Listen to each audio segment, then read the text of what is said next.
সেই পুলিশ সদস্যদের লাশের হিসাব যখন পুলিশ বের করতে চাইবে, এসব মামলা যখন দেবে, তখন তো হাসনাত, সার্জিস, নাহিদ ইসলাম, আক্তার হোসেন এরা সকলে হুকুমের আসামি হবেন। তাহলে হুকুমের আসামি হলে বা এক একটি মামলায় যদি অজ্ঞাতনামা আসামি দিয়ে রাখা হয়, সারা বাংলাদেশে যারা দাপড়ে বেরিয়েছেন 2024-এর আগস্টের পর থেকে, তাদেরকে তো দৌড়ে বেড়াতে হবে। ঢাকার রাজপথ উত্তাল। 2024 সালের গণ অভ্যুত্থান। ছাত্র নেতারা মাইকে স্লোগান দিচ্ছেন, জনতার ঢল নেমে গেছে রাস্তায়। সেই উত্তাল সময়েই পতন ঘটে শেখ হাসিনা সরকারের। এই আন্দোলনের মুখ হয়ে ওঠেন কয়েকজন তরুণ নেতা। তখন কেউ ভাবেনি এই ছাত্ররাই কয়েক মাসের মধ্যে গড়বেন একটি রাজনৈতিক দল, নাম দেবেন জাতীয় নাগরিক পার্টি, এনসিপি। আর কেউ ভাবেনি তারা সংসদেও পৌঁছে যাবে। কিন্তু প্রশ্নটা এখানেই, 6টি আসন কি সত্যিই একটি তৃতীয় শক্তির জন্ম, নাকি এটি কেবল শুরু, অথবা শেষে? পুলিশ হত্যার বিচারের খবর যখন চারদিকে চাউর হয়েছে, তখনই কিন্তু এই পাটলা নাহিদ, সার্জিস আলম, মলম হাসনাতরা বিভিন্ন জায়গায় বক্তব্য দেওয়া শুরু করে দিয়েছে। জুলাই সনদ যদি বাতিল হয়, গণভোট যদি বাতিল হয়, আমরা আন্দোলনে নামবো, আবার আমাদের ইশারায় আবার গণ অভ্যুত্থান হবে। কিছুদিন আগেও কিন্তু বলেছে, মলম হাসনাত সেম কথা বলেছে, সার্জিস আলমও সেম কথা বলেছে। হঠাৎ করে এই ধরনের বক্তব্য তারা বেশি বেশি কেন দিচ্ছে? তার মেইন রিজন হচ্ছে বিএনপিকে চাপে রাখার জন্য। কারণ বিএনপি যদি এই সকল বক্তব্য শুনে চাপে থাকে, তাহলে বিএনপি পুলিশ হত্যার বিচার করবে না এবং পুলিশ হত্যার বিচারের তদন্ত শুরু করবে না। আর পুলিশ হত্যার বিচারের তদন্ত শুরু না করলে এই সকল টোকাইগুলো যে পুলিশকে হত্যা করেছে, সেগুলো আর জনগণের কাছে উঠে আসবে না, সেগুলোর জন্য শাস্তিও হবে না। নির্বাচনে আমাদের হক কেড়ে নেওয়া হয়েছে, জামাতের আমির এই কথা বলছেন। এই অভিযোগ করে আবার প্রধানমন্ত্রীকে শুভেচ্ছা জানানো, ইফতারের দাওয়াত দেওয়া, তারপরে জামাতের আমির অসুস্থতা খবরে প্রধানমন্ত্রী তারেক রহমান তাকে ফোন করা, তার শারীরিক অবস্থা জানানো, সবকিছুই চলছে, কিন্তু অভিযোগটা তো গুরুতর। সালাম আলাইকুম। খুবই মন খারাপের খবর। আমি গতকালকে বলেছিলাম, যে নিউজটা দিয়েছি, যে কোনো সময় ইরানে ইসরায়েল এবং আমেরিকা যৌথভাবে অভিযান চালাবে।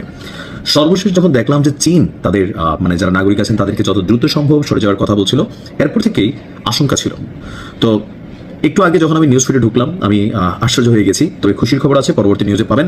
সেই পুলিশ সদস্যদের লাশের হিসাব যখন পুলিশ বের করতে চাইবে, এসব মামলা যখন দেবে, তখন তো হাসনাত, সার্জিস, নাহিদ ইসলাম, আক্তার হোসেন এরা সকলে হুকুমের আসামি হবেন। তাহলে হুকুমের আসামি হলে বা এক একটি মামলায় যদি অজ্ঞাতনামা আসামি দিয়ে রাখা হয়, সারা বাংলাদেশে যারা দাপড়ে বেরিয়েছেন 2024-এর আগস্টের পর থেকে, তাদেরকে তো দৌড়ে বেড়াতে হবে।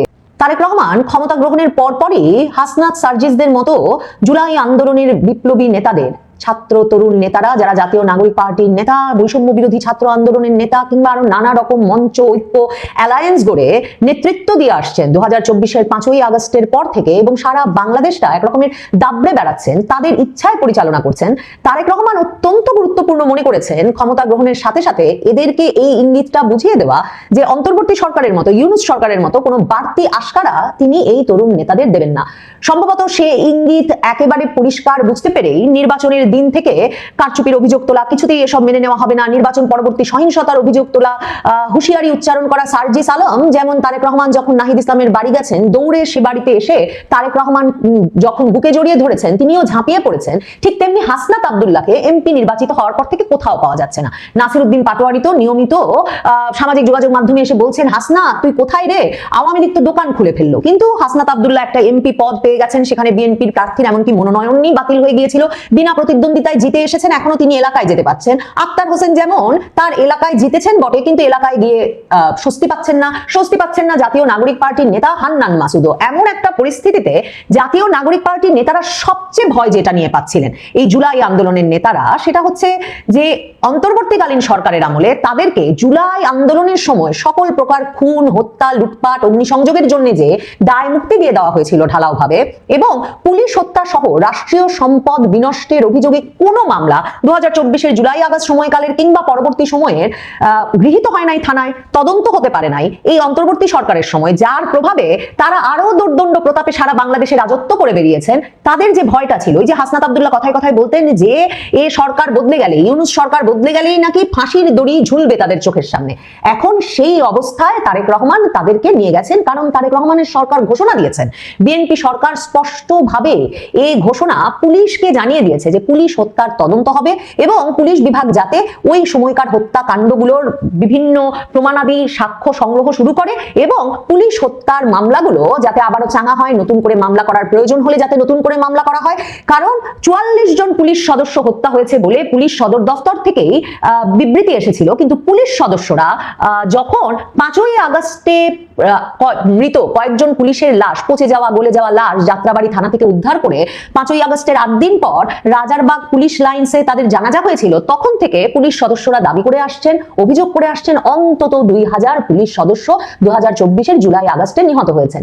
এবং অনেক পুলিশ সদস্য মনে করেন 3 থেকে 3500 পুলিশ নিখোঁজ ওই 2024-এর জুলাই আগস্ট আন্দোলনের পর থেকে, কিন্তু পুলিশ বিভাগ ওই ঘটনা যেহেতু ঘাটাঘাটি করার সাহস পাচ্ছে না, তদন্ত করে নাই, তাই তাদের কাছে কোনো হিসাবই নাই ঠিক কতজন পুলিশ সদস্য ওই সময়ে সহিংসতায় নিহত হয়েছিলেন। পুরো মানে বয়ানটা এমন ভাবে জুলাই আগস্ট আন্দোলনের সাজানো হয়েছে যে পুলিশ একপাক্ষিক সহিংসতা করে গেছে, নৃশংসতা দেখিয়ে গেছে, কিন্তু এই বয়ানে কখনো উল্লেখ করা হয় না যে 19শে জুলাই একজন নিরস্ত্র পুলিশ সদস্য গিয়াসউদ্দিনকে পিটিয়ে মেরে তার চামড়া ছিলে তাকে উল্টো করে ঝুলিয়ে রাখা হয়েছিল যাত্রাবাড়ি সেতু থেকে, এবং সেটা রীতিমতো পুলিশ, র্যাবকে, হেলিকপ্টার, গাড়ি সহ নানা রকম বাহিনী বহর নিয়ে গিয়ে সেই পুলিশ সদস্যের মৃতদেহ সেই সেতু থেকে ঝোলানো সেতু থেকে উদ্ধার করতে হয়েছিল। সে দফায় কোনো আন্দোলনের বয়ানে বীরত্ব গাথায় উল্লেখ করা হয় না যে সারা বাংলাদেশে সকল থানায় আক্রমণ হয়েছে, লুটপাট হয়েছে। এনায়েতপুর সিরাজগঞ্জের সেই থানায় ঢুকে আন্দোলনকারীরা 4 আগস্ট পুলিশ সদস্যদের পিটিয়ে মেরেছে, আগুন দিয়ে পুড়িয়ে মেরেছে এবং তারপর ঝুলিয়ে রেখেছে। এমনকি বিবিসি বাংলার প্রতিবেদনে উঠে এসেছে যে অনেক পুলিশ সদস্য নামাজ পড়ে বের হচ্ছিলেন পাশের মসজিদ থেকে এবং সেই মসজিদের সিঁড়িতেই তাদেরকে পিটিয়ে মারা হয়েছে। এই কথা কখনো উল্লেখ করা হয় না ওই আন্দোলনের কথা বলবার সময় যে পুলিশ সদস্যদেরকে এমন নৃশংসতার শিকার হতে হয়েছিল যে 5ই আগস্ট হবিগঞ্জের বানিয়াচং থানার একজন পুলিশ সদস্যকে শেষ পর্যন্ত সেনাবাহিনীর ঘন্টার পর ঘন্টা দর কষাকষি করেও কিছুতেই আন্দোলনরত ছাত্র জনতাকে ঠান্ডা না করতে পারার পর রেখে আসতে হয়েছিল, এবং সেই পুলিশ সদস্য এসআই সন্তোষকে পিটিয়ে মেরেছিল তখন সেখানে জড়ো হওয়া বিক্ষুব্ধ ছাত্র জনতা। এছাড়াও এই যে যাত্রাবাড়িতে 5ই আগস্ট যখন সেনা প্রহরা থানার সামনে থেকে উঠে গেল, তারপর ভীত সন্ত্রস্ত পুলিশ একদিকে যেমন ছাত্র জনতার দিকে গুলি ছুটতে থাকলো, শেখ হাসিনা সরকারের ততক্ষণে পতন হয়ে গেছে, তারপরেও এরপর সেখানে ঢুকে শেষ পর্যন্ত ওই থানা জ্বালিয়ে পুড়িয়ে পুলিশ সদস্যদেরকে মেরে পুড়িয়ে ভ্যানের উপর যে লাশ রেখে এসেছিল সে কথা কিন্তু এমনকি জাতিসংঘের প্রতিবেদনেও আছে। মানে জাতিসংঘের প্রতিবেদনে যে 1400 মৃত্যুর কথা বলা হয়, সরকার এখন পর্যন্ত ইউনূস সরকার হিসেব মিলিয়ে মাত্র 834 জনের নাম বলতে পেরেছে। সেই 834 জনের মধ্যেও আবার যুবলীগ নেতা ঢুকে গেছেন, যার লাশ কিনা আবার যিনি গাজীপুরের মেয়র জাহাঙ্গীরের এপিএস হিসেবে কাজ করতেন এবং যার লাশ কিনা আবার উত্তরার একটা ব্রিজ থেকে ঝুলিয়ে রাখা হয়েছিল পিটিয়ে মেরে। তো এহেন পরিস্থিতিতে খুন, লুটপাট, অগ্নিসংযোগের মতো ঘটনা ক্রমাগতভাবে চলেছে 24-এর জুলাই আগস্ট জুড়ে, এবং সেগুলোর যাতে বিচার না করা যায় সে সংক্রান্ত প্রথম দায়মুক্তি অধ্যাদেশটি অন্তর্বর্তীকালীন ইউনূস সরকার জারি করেছিল 2024-এর অক্টোবর মাসেই, যখন নোয়াখালীর সোনাইমুড়িতে এক কনস্টেবলকে হত্যার অভিযোগে একটি মামলা পুলিশ তদন্ত করে এবং 3 জনকে গ্রেফতার করে। তারপরই স্বরাষ্ট্র মন্ত্রণালয় থেকে প্রজ্ঞাপন দিয়ে প্রথমত বলে দেওয়া হয় যে কিছুতেই যাতে 2024-এর জুলাই থেকে 15ই জুলাই থেকে 8ই আগস্ট পর্যন্ত সংগঠিত গণ অভ্যুত্থান সংশ্লিষ্ট ঘটনার জন্য কোনো মামলা, গ্রেফতার বা হয়রানি না করা হয়। তার মানে সরকারও জানে, জুলাই যোদ্ধারাও জানেন, এই নেতারাও জানেন যে কি ধরনের অপরাধী কর্মকাণ্ড ঘটেছে, ফৌজদারি অপরাধ ঘটেছে, যে রীতিমতো দায় মুক্তির অধ্যাদেশ দিয়ে সেই ফৌজদারি অপরাধে যাতে কোনো মামলা দায়ের না হয় বা পুলিশ তদন্তের চেষ্টা না করে সে ব্যবস্থা করতে হয়েছিল তাদের। আর ইউনূস সরকার যাওয়ার আগে একটা অধ্যাদেশ জারি করে জুলাই যোদ্ধাদের দায় মুক্তি দিয়ে গেছে, এবং সেই দায় মুক্তি অধ্যাদেশে 8ই আগস্ট পর্যন্ত না 31শে আগস্ট পর্যন্ত সকল প্রকার গণ অভ্যুত্থান সংশ্লিষ্ট ঘটনার জন্য কোনো সম্পূর্ণ দায় মুক্তি দেওয়া হয়েছে জুলাই আন্দোলনের সঙ্গে, গণ অভ্যুত্থানের সঙ্গে সংশ্লিষ্ট ব্যক্তিবর্গকে। তার মানে 31শে আগস্ট পর্যন্ত কি ভয়াবহ অপরাধ হয়েছে সেটা জানেন তারা। আর হাসনাত সার্জিসেরা জানেন, তারা তো 31শে আগস্টে থামেন নাই। এই যে জুলাই যোদ্ধাদের দায়মুক্তি অধ্যাদেশ উঠে যদি যায়, সত্যি যদি এই দায়মুক্তি অধ্যাদেশকে পাশে সরিয়ে রেখে তারেক রহমান সরকার পুলিশ হত্যার বিচার শুরু করে, পুরো পুলিশ বাহিনীর ভেতরে যে দাবি আছে, পুলিশ বাহিনী কতজন নিহত হয়েছে জানতে চায়, পুলিশ বাহিনী মনে করে না মাত্র 44 জন নিহত হয়েছে, পুলিশ বাহিনী অন্তত ওই 44 জনের হত্যার বিচার চায়, সুনির্দিষ্ট ব্যক্তিবর্গকে ধরে তাদেরকে বিচারের মুখোমুখি করতে চায়। ভাবুন তো, হবিগঞ্জের বানিয়াচং থানার এসআই সন্তোষকে যারা পিটিয়ে পুড়িয়ে মারলো, সেই একটি যুবক মাহাদি কিছুদিন আগে বানিয়াচং থানায় গিয়ে রীতিমতো পুলিশ কর্মকর্তাকেই হুমকি দিয়ে বলেছেন যে তিনি এর আগে পুলিশ পিটিয়ে মেরেছেন, থানা জ্বালিয়ে দিয়েছেন, কাজেই পুলিশ যেন তার কথা শুনে। এবং এরপর পুলিশ যখন তাকে গ্রেফতার করেছে তখনকার আইন উপদেষ্টা আসিফ নজরুলের সক্রিয় ব্যবস্থাপনায় দ্রুততম সময়ে সেই মাহাদি বেরিয়ে এসেছে। নিশ্চয়ই লক্ষ্য করেছেন ওই মাহাদি দিল্লিতে ধরা পড়েছেন অন্য একটি দেশের ভিসা নিতে, ইউরোপের একটি দেশে, কেউ বলছেন ফিনল্যান্ড, কেউ বলছেন ইংল্যান্ড চলে যাচ্ছিলেন, সেই দেশের ভিসা নিতে তিনি সে দেশে গিয়ে উপস্থিত হয়েছিলেন বলে জানা যাচ্ছে এখন। তার মানে এই যুবকদের শুধুমাত্র দায় মুক্তি দিয়ে গেছে আগের সরকার তাই নয়, এদের একটা বিরাট অংশের জন্য নানা রকম সেফ এক্সিটের ব্যবস্থাও করে রাখা হয়েছে। এই অবস্থায় হাসনাত সার্জিস কোথায় যাবেন? মানে হাসনাত এমপি হয়েছেন, সার্জিস তো এমপিও হন নাই, তিনি কি নিজ এলাকায় যেতে পারবেন? পঞ্চগড়ে গিয়ে কি তিনি নিরাপদ বোধ করবেন? মানে এমন একটা পরিস্থিতি তৈরি করা হয়েছে যে কোনো মামলায়, ওই যে সিরাজগঞ্জের 15 জন পুলিশ পিটিয়ে মারা হোক, বা 5ই আগস্টের পর পুলিশ সদস্যরা যখন রাজারবাগ পুলিশ লাইন্সে কাঁদছিলেন এবং তখনকার আইজিকে বলছিলেন যে সারা বাংলাদেশ জুড়ে থানায় থানায় পুলিশ সদস্যদের লাশ পচে গলে পড়ে আছে, সেই পুলিশ সদস্যদের লাশের হিসাব যখন পুলিশ বের করতে চাইবে, এসব মামলা যখন দেবে, তখন তো হাসনাত, সার্জিস, নাহিদ ইসলাম, আক্তার হোসেন এরা সকলে হুকুমের আসামি হবেন। তাহলে হুকুমের আসামি হলে বা এক একটি মামলায় যদি অজ্ঞাতনামা আসামি দিয়ে রাখা হয়, সারা বাংলাদেশে যারা দাপড়ে বেরিয়েছেন 2024 আগস্টের পর থেকে, তাদেরকে তো দৌড়ে বেড়াতে হবে। এরা কি সকলেই আসলে সেফ এক্সিট নিয়ে অন্য কোথাও চলে যেতে পারবেন? যারা থাকবেন তাদের তো আসলে মানে কোনোভাবে দম নেওয়ার উপায় থাকবে না। তারেক রহমান সার্জিস, হাসনাতদের মানে যারা বেশি বেড়েছিলেন তাদেরকে আরো সুস্পষ্ট বার্তা দিতে চাইছেন। ইশরাক হোসেন তিনি প্রতিমন্ত্রী মুক্তিযুদ্ধ বিষয়ক মন্ত্রণালয়ের, তিনি জুলাই যোদ্ধাদের পুনর্বাসনের বিষয়টাও দেখবেন। তিনি প্রধানমন্ত্রী তারেক রহমানের সঙ্গে বৈঠক করে বেরিয়ে সংবাদ মাধ্যমে বলেছেন যে একদিকে যেমন অনেক জুলাই যোদ্ধাকে অন্তর্ভুক্ত করা হয় নাই, তারা বিএনপির রাজনীতি করে বলে, কাজে তারা রাজনৈতিক প্রভাব মুক্ত হয়ে জুলাই যোদ্ধাদের তালিকা করবেন, ঠিক তেমনি তিনি বলেছেন আগের সরকার বিপুল পরিমাণ অর্থ জুলাই ফাউন্ডেশনে দিয়েছিল, সে অর্থ জুলাই যোদ্ধাদের পেছনে খরচ না হয়ে কোথায় খরচ হলো, নতুন প্রধানমন্ত্রী, নবনির্বাচিত প্রধানমন্ত্রী তারেক রহমান সে বিষয়টি খতিয়ে দেখতে বলেছেন। মনে করে দেখেন, এই জুলাই ফাউন্ডেশনে 100 কোটি টাকা দিয়ে জুলাই ফাউন্ডেশনের সিইও করে দেওয়া হয়েছিল সার্জিস আলমকে। কাজেই তারেক রহমান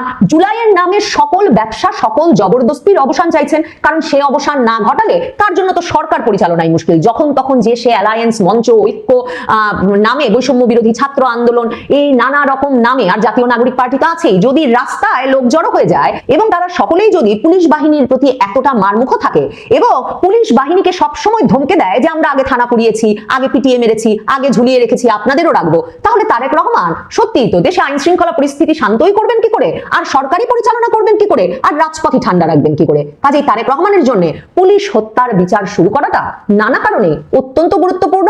হাসনাত, সার্জিসকে সম্ভবত এরপর থেকে দৌড়ের উপরেই থাকতে হবে। পুলিশ হত্যার বিচারের খবর যখন চারদিকে চাউর হয়েছে, তখনই কিন্তু এই পাটলা নাহিদ, সার্জিস আলম, মলম হাসনাতরা বিভিন্ন জায়গায় বক্তব্য দেওয়া শুরু করে দিয়েছে। জুলাই সনদ যদি বাতিল হয়, গণভোট যদি বাতিল হয়, আমরা আন্দোলন নামবো, আবার আমাদের ইশারায় আবার গণ অভ্যুত্থান হবে। কিছুদিন আগেও কিন্তু বলেছে, মলম হাসনাতও সেম কথা বলেছে, সার্জিস আলমও সেম কথা বলেছে। হঠাৎ করে এই ধরনের বক্তব্য তারা বেশি বেশি কেন দিচ্ছে? তার মেইন রিজন হচ্ছে বিএনপিকে চাপে রাখার জন্য। কারণ বিএনপি যদি এই সকল বক্তব্য শুনে চাপে থাকে, তাহলে বিএনপি পুলিশ হত্যার বিচার করবে না এবং পুলিশ হত্যার বিচার তদন্ত শুরু করবে না। আর পুলিশ হত্যার বিচারের তদন্ত শুরু না করলে এই সকল টোকাইগুলো যে পুলিশকে হত্যা করেছে সেগুলো আর জনগণের কাছে উঠে আসবে না, সেগুলোর জন্য শাস্তিও হবে না। এখন এই সকল টোকাই সমন্বয়করা এবং শিবিররা বিএনপিকে বোঝানোর চেষ্টা করবে, তোমরা যদি আমাদেরকে শাস্তি দেওয়ার চেষ্টা করো, আমাদেরকে লটকানোর চেষ্টা করো, আমরাও কিন্তু দেশের মধ্যে একটি বিশৃঙ্খলা তৈরি করবো, ম্যাসাকার পরিস্থিতি তৈরি করবো, যেমন একটা ইস্যুকে কেন্দ্র করে তোমাদেরকে ক্ষমতা থেকে ফেলে দিব। ওদের কথা হচ্ছে মরলে আমরা একসাথেই মরবো, তোমাদেরকে নিয়েই মরবো। তোমরা ক্ষমতা থেকে যখন পড়ে যাবা, আমরাও বিপদে পড়বো, তোমরাও বিপদে পড়বা। আওয়ামী লীগ এন্ট্রি নিবে, আবার হয়তো বা সেনাবাহিনী ক্ষমতা দিবে, না হলে আরেকটি তত্ত্বাবধায়ক সরকার গঠন হবে, ওই তত্ত্বাবধায়ক সরকার আবার নির্বাচন হবে, ও নির্বাচনে আওয়ামী লীগ ক্ষমতায় আসার সম্ভাবনা বেশি। মানে সিস্টেমেটিক ভাবে বিএনপিকে বোঝানোর জন্য তারা আবার রাজপথে নামার জন্য প্রস্তুত হচ্ছে। আমার ব্যক্তিগত অভিমত, বিএনপি ডাইরেক্টলি মনে হয় না পুলিশ হত্যার বিচারের তদন্ত 100% সঠিকভাবে করবে এবং পুলিশ হত্যা সঠিক বিচার হবে এই বিএনপি সরকারের আন্ডারে। পুলিশ হত্যার সঠিক বিচার হতে হলে, যদি পুলিশ হত্যার সঠিক বিচার হবে মনে হয়, একমাত্র আওয়ামী লীগ সরকার আসলেই হবে। সেটা 10 বছর পরে হোক, 5 বছর পরে হোক, বিএনপি করার ওই সাহসটা করবে না। কারণ বিএনপি করার আগেই করবে বলছে, তার আগেই অলরেডি এই টোকাই শিবিররা এবং এই টোকাই সমন্বয়করা অ্যাক্টিভ হয়ে বিএনপির বিপক্ষে লেগে গিয়েছে, রাজপথে নামার হুঁশিয়ারি দিচ্ছে, ইনডাইরেক্টলি বিভিন্ন হুমকি ধামকি দিচ্ছে। কারণ বিএনপির অনেকগুলো ল্যাকিংস আছে, অনেক দুর্বলতা আছে। এই জামাত শিবির, এই টোকাই সমন্বয়করা গুপ্তভাবে বিএনপির মধ্যে এবং আওয়ামী লীগের মধ্যে ছড়িয়ে ছিটিয়ে ছিল বিদায় আওয়ামী লীগের দুর্বলতা সকল কিছু তারা জেনে গিয়েছে। আর বিএনপির সাথে তো 16-17 বছর জোট হিসেবে ছিল, বিএনপির সকল দুর্বলতা তারা জানে। বিএনপি ক্ষমতায় থাকার পরেও বিএনপিকে কোন বক্তব্য দিয়ে কাবু করা যাবে, কিভাবে বিএনপিকে কাবু করা যায়, সকল কিছু তারা রপ্ত করে ফেলেছে এই 16-17 বছরে। তাই বিএনপি কিছু করতে গেলে তাদের বিরুদ্ধে তারা তাদের ট্রাম্পকার্ডটা ছেড়ে দেয়, তখন বিএনপি চুপ হয়ে যায়। তাই বিএনপি যতই বলুক পুলিশ হত্যার বিচার করবে, আসিফ মাহমুদ, তারপরে মাহফুজ আলম, তারপর পাটলা নাহিদ, তাদের যে দুর্নীতি হয়েছে সেগুলোর বিচার করবে, আমার মনে হয় না 100% সঠিকভাবে এর বিচার হবে। এই যে গত 1-2 দিন আগে সজীব মাহমুদ ভুঁইয়া যে আছে, এই শেষরা আসিফ মাহমুদ, তার দুর্নীতির বিরুদ্ধে দুদক এখন উঠে পড়ে লেগেছে। আদৌ কি তার সকল দুর্নীতি জনগণের কাছে প্রকাশ পাবে? সে কত হাজার কোটি টাকা বিদেশে পাচার করেছে, সে কত হাজার কোটি টাকার মালিক, কিভাবে দুর্নীতি করেছে, কোন কোন জায়গা থেকে দুর্নীতি করেছে, আমার তো মনে হয় না সকল কিছু প্রচার হবে এবং তাকে আইনের আওতায় আনা হবে, তাকে জেলে ভরা হবে। আমার থেকে মনে হয় আমি যে আগে বলেছিলাম 12 ফেব্রুয়ারির আগে নির্বাচনের আগে যে এনসিপি টোকাই সমন্বয় যতগুলো আছে, যারা যারা কয়েকশো কোটি টাকার মালিক হয়েছে, হাজার কোটি টাকার মালিক হয়েছে, তাদেরকে জেলের ভয় দেখিয়ে, দুদকের ভয় দেখিয়ে তাদের সাথে বিএনপি নেতারা নেগোসিয়েশন করে তাদের কাছ থেকে যা টাকা আছে ওগুলা কমিশন সিস্টেমে নিয়ে নিবে। কেউ 100 কোটি টাকার মালিক হলে তাদেরকে অফার দিবে, 50 কোটি টাকা আমাকে দিয়ে দাও, তোমাদের বিরুদ্ধে দুদককে লেলিয়ে দিব না, মামলা দিয়ে জেলের ভিতরে ঢুকাবো না। এখন মনে হয় সজীব ভুঁইয়ার সাথে সেটাই করা হবে। নেগোসিয়েশনের মাধ্যমে সজীব ভুঁইয়া কয়েক হাজার কোটি টাকার মালিক হয়েছে, সেখান থেকে কিছু টাকা বিএনপি নেতা কর্মীরা নিয়ে নিবে, দুদক স্টেপ করিয়ে দিবে, এগুলার খবর নিউজ আর হবে না, চুপচাপ হয়ে যাবে। এভাবেই করে এখন খেলাটা চলবে। মোটামুটি এনসিপি যারা টাকা কামাইছে তাদের কাছ থেকে 50 থেকে 60-70% বিএনপি টাকা নেগোসিয়েশন করে নিয়ে ফেলবে, তাদের বিরুদ্ধে কোনো তদন্ত হবে না। এই পুলিশ সত্তার বিচারও সেম হবে। তারা এই 16-17 মাসে যা দুর্নীতি করেছে, যা অপরাধ করেছে, সকল কিছু মোটামুটি মাফ হয়ে যাবে, চুপচাপ হয়ে যাবে বিএনপি। কারণ বিএনপি কে ব্ল্যাকমেল করছে এই টোকায় সমন্বয়করা, শিবিররা, এবং বিএনপি আবার তাদেরকে ব্ল্যাকমেল করছে পুলিশ হত্যার বিচার নিয়ে। দুজনের হাতে ট্রাম্প কার্ড আছে, বিএনপির কাছেও ট্রাম্প কার্ড আছে, এই টোকাই এনসিপি নেতাদের কাছেও ট্রাম্প কার্ড আছে। তাই দুজনের ট্রাম্প কার্ড চালতেছে। এই ট্রাম্প কার্ড চালাচালি শেষ হলে একটা নেগোসিয়েশন আসবে। নেগোসিয়েশনে আসার পরে পুলিশ হত্যার বিচারও ধামাচাপা চলে যাবে, এবং তারা যে দুর্নীতি করেছে সেটাও ধামাচাপা হয়ে যাবে। তারা একত্রিত হয়ে সিস্টেমেটিক ভাবে দেশটা পরিচালনা করবে। বিএনপি ক্ষমতায় থাকবে এবং প্রক্সি ভাবে তারা সরকারের ক্ষমতার উৎস থাকবে, জাস্ট বিরোধী দলের ভূমিকা পালন করবে জনগণকে দেখানোর জন্য। মানে টুইন পলিটিক্স হবে। এখনো যেগুলো দেখতেছেন হয়তোবা ধ্যান দরবার ভালোভাবে হয়নি, নেগোসিয়েশন হয়নি, মনোমালিন্য আছে কিছু, সে কারণে সকল বক্তব্য চলছে। এগুলো কিন্তু বিতর্কতভাবে রিসেন্টলি ঠিক হয়ে যাবে। যখন আওয়ামী লীগ ফিরে আসার কথা হবে, আওয়ামী লীগের কার্যক্রম উঠিয়ে দেওয়া হবে, তখন কিন্তু দেখবে ওই রসুন কোয়া কোন এক জায়গায় অলরেডি নাহিদ হোসেন পাটোয়ারি বিভিন্ন জায়গায় বক্তব্য দিচ্ছে, আমরা বেঁচে থাকতে আওয়ামী লীগকে ফিরতে দিব না। তার মানে ওদেরকে মেরে ফেলে আওয়ামী লীগ ফিরতে হবে। ওদের কথা এটাই। কথা বুঝতে পেরেছেন? বিএনপিও সিস্টেমেটিক ভাবে সরকারে থাকবে, এদেরকে দিয়ে মোটামুটি আওয়ামী লীগ বিরোধী যত কার্যকলাপ আছে করাবে, মব এদেরকে দিয়ে করাবে। তাহলে বিএনপি সরকারের উপর কোনো আঁচ পড়বে না। কারণ এরাও তো একটা ক্ষমতার অংশ, হয়তো নামে বিরোধী দল, কিন্তু এটা তো টুইন পলিটিক্স। ক্ষমতা আমরা থাকবো, বিরোধী দলের ভূমিকা আমরা থাকবো। জাস্ট জনগণকে আইওয়াশ করানো, যা বাংলাদেশে একটা বিরোধী দল আছে, যাতে এক নায়কতন্ত্র চলতেছে, যে বাংলাদেশের মানুষ বুঝতে না পারে, বাংলাদেশে যে আরেকটা স্বৈরাচার বসেছে বাংলাদেশের মানুষ বুঝতে না পারে। কিন্তু বাংলাদেশের মানুষ চোদ্দ না, আমরা যারা তরুণ ইউটিউবার আছে তারাও চোদ্দ না, আমরা সকল কিছুই বুঝি। বাংলাদেশে টুইন পলিটিক্স চলছে, কোনো বিরোধী দল নাই। বিরোধী দল যারা নামে চলতেছে তারাও হচ্ছে সরকারি দল, যারা এখন দেশ চালাচ্ছে তারা হচ্ছে সরকারি দল। তা না হলে কুষ্টিয়ার রাশমিকা মান্দানা, আমির হামজার মতো লোকে কি করে বলে কুষ্টিয়ার মধ্যে কোনো আর উপরওয়ালা নাই, আমি কুষ্টিয়ার উপরওয়ালা। কথা বুঝতে পেরেছেন? এখন আর ধর্ম অবমাননা হয় না, তাদের কি ক্ষমতার দম্ভ। বিরোধী দল থেকেও তারা এমপি হয়ে কি ক্ষমতা তাদের। আওয়ামী লীগ অংশগ্রহণ করলে তারা 5000 ভোট পেত না। সারা বাংলাদেশে জামাত শিবির এককভাবে নির্বাচন করলে একটা ভোট পেত নাকি সন্দেহ আছে। তারা কত বড় বড় গালবাজি করে, তারা বলে কুষ্টিয়ার মধ্যে কোনো উপরওয়ালা নেই, আমি রাশমিকা মান্দানা, আমির হামজা, সে নিজেই নাকি উপরওয়ালা। এভাবে করে ক্ষমতা অপব্যবহার চলছে। কি বিরোধী দল, কি সরকারি দল? বিরোধী দল মানি সরকারি দল, সরকারি দল মানি সরকারি দল। বাংলাদেশে আওয়ামী লীগের রাজনীতি ফিরিয়ে না আসা মানে বাংলাদেশে এক নায়কতন্ত্র চলতেছে এই 1.5-2 বছর ধরে, আগামী তো চলতে থাকবে। কোনো গণতন্ত্র নেই। বাংলাদেশে আওয়ামী লীগের রাজনীতি ফিরে আসবে, আওয়ামী লীগ রাজনীতি করতে পারবে, এবং নির্দলীয় তত্ত্বাবধায়ক সরকারের একটা নির্বাচন হবে। সেই নির্বাচন সকল দলের অংশগ্রহণের নির্বাচন হবে। সেই নির্বাচনে জয়লাভ করে যে রাজনৈতিক দল ক্ষমতা আসবে, সেই রাজনৈতিক দলই দেশ পরিচালনা করবে। আর তখনই গণতন্ত্র ফিরে আসবে, তখনই দেশে বলা যেতে পারে দেশে গণতন্ত্র ফিরে এসেছে। এখন এই নির্বাচনের ফলে শেখ হাসিনার আমল নির্বাচন, এগুলাকে কোনো গণতান্ত্রিক নির্বাচনও বলা হয় না, দেশে গণতন্ত্র আছেও বলা হয় না। দেশের মধ্যে ফ্যাসিস্ট আচরণ করা হয়েছে শেখ হাসিনার আমলও, এখন তো তার 10 গুণ করা হচ্ছে। আগামী তো তারেক জিয়া এভাবে দেশটা পরিচালনা করবে। তাই দেশের গণতন্ত্র ফিরে আনতে হলে আওয়ামী লীগের রাজনীতিকে ফিরে আনতে হবে, এবং নির্দলীয় তত্ত্বাবধায়ক সরকারের আন্ডারে নির্বাচন হতে হবে। তা না হলে আওয়ামী লীগের আমল যেমন ফ্যাসিস্ট আচরণ ছিল, এখনো তার 10 গুণ চলছে, আগামীতে আরো বাড়তে পারে। এক নায়কতন্ত্র তো অলরেডি 16-17 মাস আগে প্রতিষ্ঠা হয়ে গিয়েছিল, ডক্টর ইউনূস বিদায় নিয়েছে। এখন আরেক এক নায়কতন্ত্র প্রতিষ্ঠা করার জন্য তারেক জিয়া বসে গিয়েছে। এভাবেই চলছে আমাদের দেশ। কথা বোঝেন নাই? পুলিশকে হত্যা করার কোনো বিচার হয় না, নিরীহ মানুষকে হত্যার কোনো বিচার হয় না, মুক্তিযোদ্ধাদেরকে হত্যা এবং অপমানের কোনো বিচার হয় না বাংলাদেশে। বিচার হবে কেন?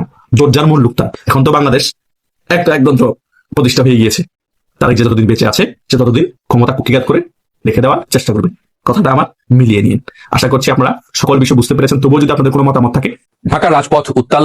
2024 সালের গণ অভ্যুত্থান। ছাত্র নেতারা মাইকে স্লোগান দিচ্ছেন, জনতার ঢল নেমে গেছে রাস্তায়। সেই উত্তাল সময়েই পতন ঘটে শেখ হাসিনা সরকারের। এই আন্দোলনের মুখ হয়ে ওঠেন কয়েকজন তরুণ নেতা। তখন কেউ ভাবেনি এই ছাত্ররাই কয়েক মাসের মধ্যে করবেন একটি রাজনৈতিক দল, নাম দেবেন জাতীয় নাগরিক পার্টি এনসিপি। আর কেউ ভাবেনি তারা সংসদেও পৌঁছে যাবে। কিন্তু প্রশ্নটা এখানেই, 6টি আসন কি সত্যিই একটি তৃতীয় শক্তির জন্ম, নাকি এটি কেবল শুরু? অথবা শেষের থেকে ব্যালট বাক্সে পৌঁছে গেছে দলটি? 2025 সালের ফেব্রুয়ারিতে আনুষ্ঠানিকভাবে যাত্রা শুরু করে এনসিপি। দাবি ছিল বড়, আমরাই বিকল্প। তাদের ভাষ্য ছিল পুরনো দলগুলো জনগণের আস্থা হারিয়েছে। রুহুল আমিনের মতো তরুণ ভোটাররা তখন আশায় বুক বাঁধেন। বহু বছর ধরে তিনি বিশ্বাসযোগ্য তৃতীয় শক্তির অপেক্ষায় ছিলেন। কিন্তু রাজপথ আর ব্যালট বাক্স এক জিনিস নয়। 12 ফেব্রুয়ারি নির্বাচনের আগে জনমত জরিপে দেখা গেল এনসিপির সমর্থন এক অঙ্কের মধ্যেই ঘোরাফেরা করছে।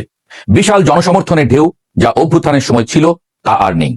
কারণ আবেগ আর সংগঠন এক জিনিস নয়, আন্দোলন আর নির্বাচন এক খেলা নয়। ঠিক এই সময়ে অপ্রত্যাশিত জোটের ঘোষণা। শুরুতে এনসিপি একাই লড়তে চেয়েছিল, কিন্তু বাস্তব রাজনীতি কঠিন। শেষ পর্যন্ত তারা জোট বাঁধে বাংলাদেশ জামায়াত ইসলামীর সঙ্গে। 300 আসনের মধ্যে মাত্র 30টিতেই লড়াই এবং জয় পায় 6টিতে। অন্যদিকে বাংলাদেশ জাতীয়তাবাদী দল বিএনপি নেতৃত্বাধীন জোট পায় 212 আসন, জামায়াত নেতৃত্বাধীন জোট পায় 77টি। সংখ্যা বলছে এনসিপি ছোট, কিন্তু প্রতীকীভাবে তারা সংসদে ঢুকেছে, এটাই তাদের বড় দাবি। তবে জোট বাঁধার পরপরই এনসিপিতে ফাটল ধরে।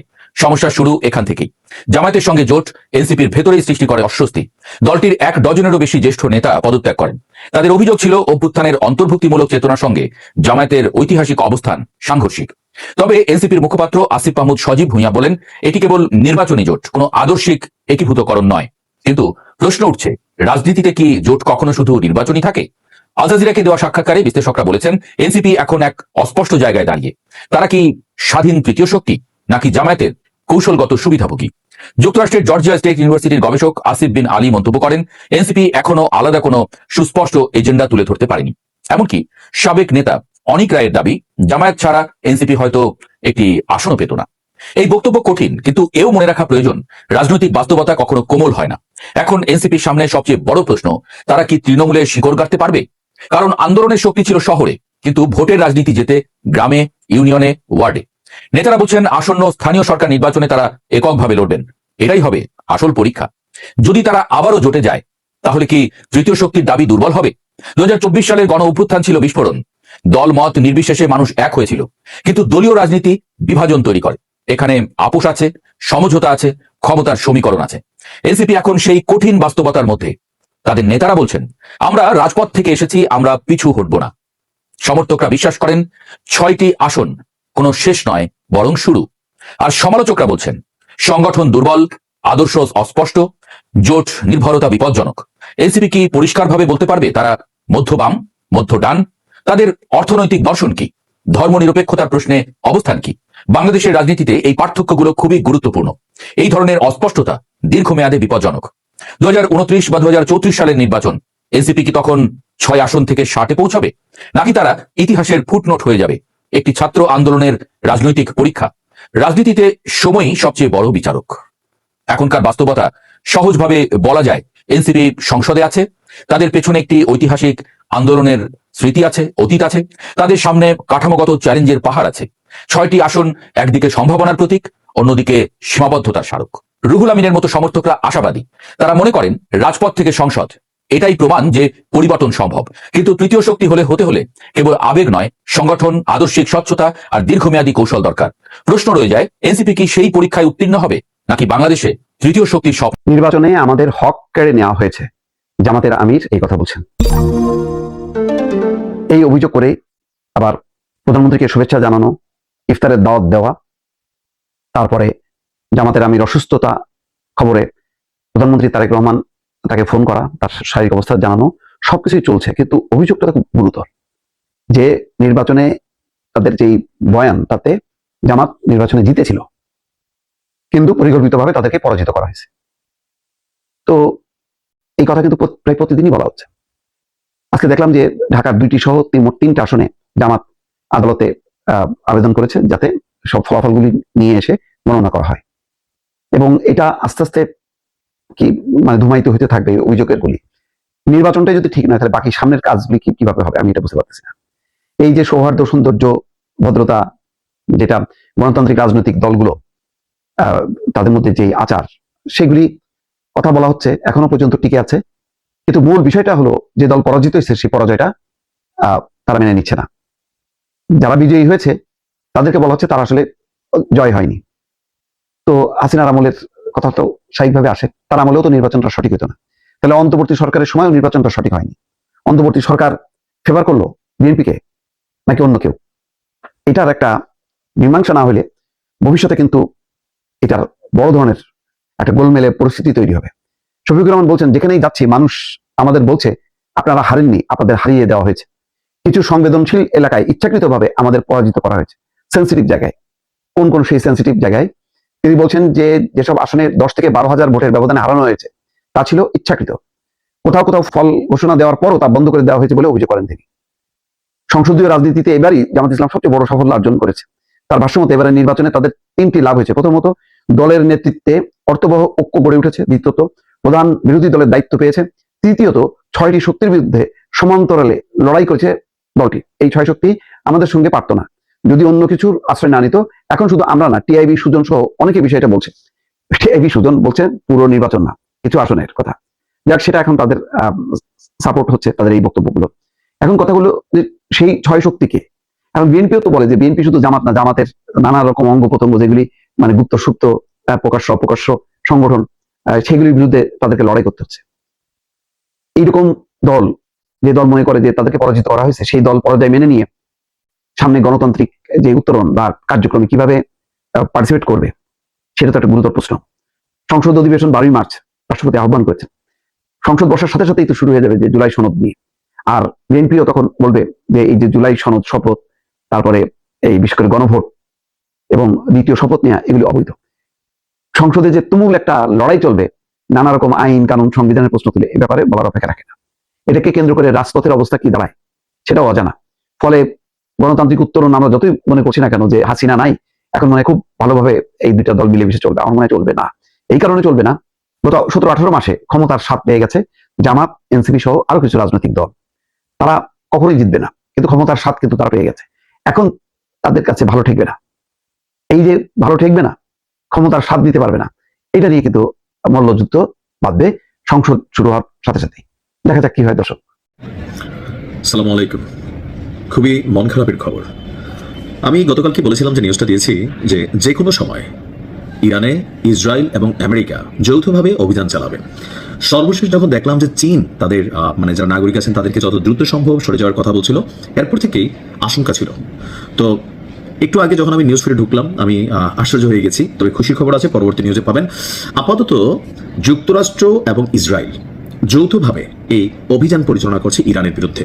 প্রথম শুরুটা করিয়েছে ইসরায়েলের মাধ্যমেই, কারণ এখানে আমেরিকা সরাসরি ইনভলভ না হয়ে তাদের যে দুষ্টপুত্র থাকে না, যে লাঠিয়াল বাহিনী পালতেছি, কোন দিনে কাজে লাগবে।